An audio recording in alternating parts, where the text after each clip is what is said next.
So when it comes to relationships, you've probably heard the phrase forgive and forget countless times. But what if I told you that this advice can actually harm your relationship? In this video, we're going to dive into why this philosophy is so problematic, and we're going to explore a healthier way to handle conflicts with your partner. So I want you to imagine Sarah, who finds out her partner, Mike, has been unfaithful.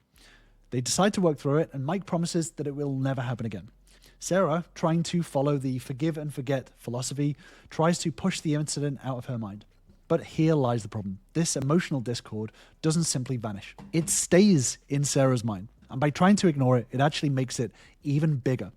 So it's crucial to understand that while forgiveness is essential for healing, forgetting it can be harmful. By trying to erase the memory of what happened, couples can often miss the chance to address the deeper issues and prevent future problems. So, what is a better approach? So, you might be asking yourself, how can forgiveness be wrong? I mean, it's the right thing to do, right? But it turns out that there is a toxic version of forgiveness that is surprisingly common. And this kind of forgiveness can actually harm your relationship a lot more than it helps. Toxic forgiveness happens when you forgive people too quickly or just superficially without dealing with the underlying hurt or allowing for time for real healing. It's kind of like putting a band-aid on a deep wound. It may look fine on the surface, but underneath, this infection is still spreading. When we rush into forgiveness without processing our emotions, we often end up emotionally detached from our partner.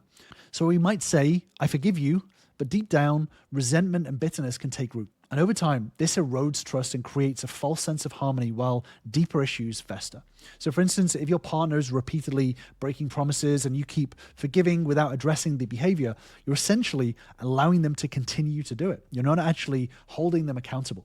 And I've actually done a deeper dive into partner accountability, which I'll link to above and in the description down below. But this toxic pattern makes it a lot easier for unhealthy behaviors and feedback loops to continue because the offending party doesn't feel the need to change. Because you are so quick to forgive, you toxically forgive them and you don't actually hold them accountable and you don't actually process your own feelings. And memory plays a crucial role in recognizing and addressing these patterns. For example, when we forget past hurts, we lose the ability to identify recurring issues that need attention. It's kind of like putting on blinders and hoping that you won't trip over the same obstacle again. You know, if you've ever heard of cognitive behavioral therapy, this teaches us that our thoughts, our feelings, and our behaviors are all interconnected together. And toxic forgiveness disrupts this natural process of emotional processing, which can actually lead to psychological problems over time. So true forgiveness involves acknowledging and working through it, processing it yourself, and making a conscious decision to move forward in a healthier way. And this process requires time and emotional effort. There are no shortcuts to doing this. So now that we can sort of understand the problems with forgive and forget and this toxic forgiveness, how do we practice authentic forgiveness? Well, there's actually a simple 3-step process that can help you transform your approach to forgiving and strengthening your relationship. So the ABCs of authentic forgiveness is acknowledge, begin processing, and commit to change. And just before I dig into these ABCs, if you do want more videos on relationships, communication, and even ADHD, then feel free to subscribe to my channel for new videos every single week. So A is for acknowledge. So start by bringing the issue to light and recognizing the patterns of behavior that might be causing harm. So for example, if you and your partner keep having the same argument over and over again, you might be stuck in a negative communication pattern. So acknowledging these patterns is the first step to breaking them.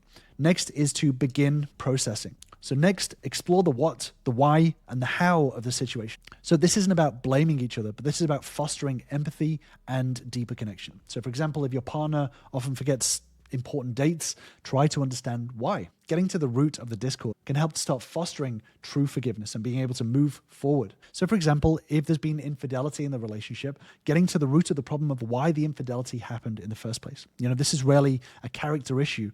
This is usually some underlying issue that hasn't been resolved within the relationship and being able to move forward rather than simply forget. And this is why it's so important to learn constructive communication in order to lead the conversation and guide your partner through in order to be able to overcome the discord that's happening in the relationship. And obviously navigating these conversations requires not only communication skills, but also emotional skills as well. And I deep dive into this with all of my members because it's really important to practice and develop these skills, not just know it conceptually. And if you do want to join us and become a member yourself, then sign up for the free relationship bootcamp where you'll learn the same tools and steps to start turning your relationship around and repairing these relationships in order to build a better relationship system moving forward. And then thirdly, committing to change involves both partners agreeing on specific actions to prevent the issue from recurring and helping to support each other's growth.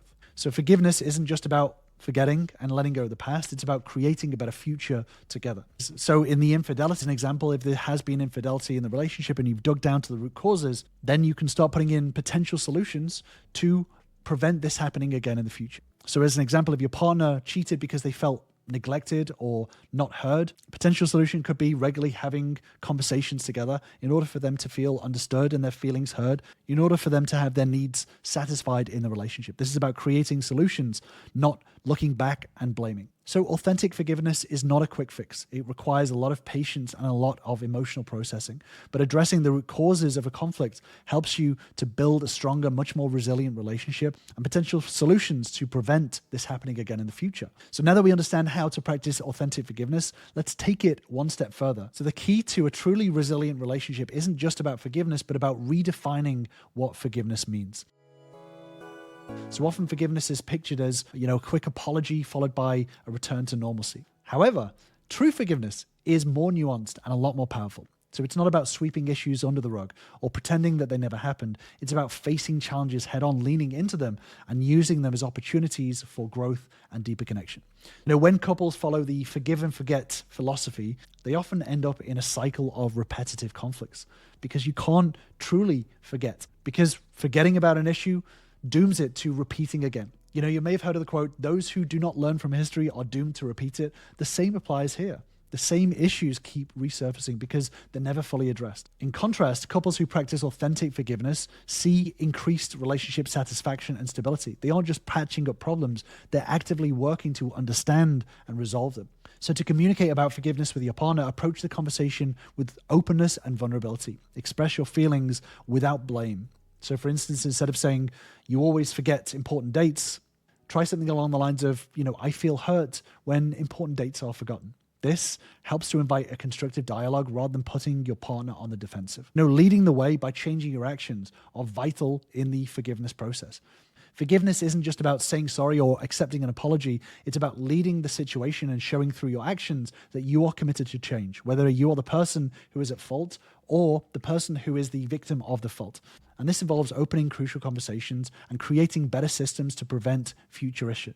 So taking different actions and creating better systems to prevent future issues. So systems thinking is actually a really crucial concept when it comes to relationships. And I've actually done a deep dive video into systems thinking in relationships, which I'll link to on the screen. But ultimately, systems thinking is thinking less in terms of goals and more about building better systems in order to create a better relationship as a result. So this may sound like a complex topic, but the deeper dive video dives into it a lot more. So I'll leave you with that video and I will see you over there.